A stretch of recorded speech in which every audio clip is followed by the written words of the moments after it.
So I'm also encouraging you to also write your own autobiography.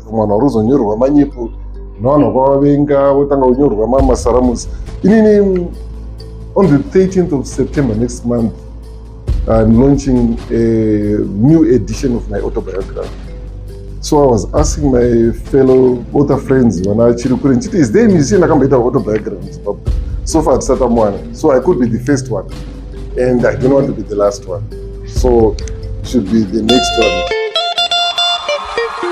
Come experience a thrilling event as Mono Mukundu, God's favourite guitarist and music producer, presents a book launch concert to commemorate the publication of the second edition of his captivating autobiography, Following the Melody. This event will also serve as a celebration of his 54th birthday.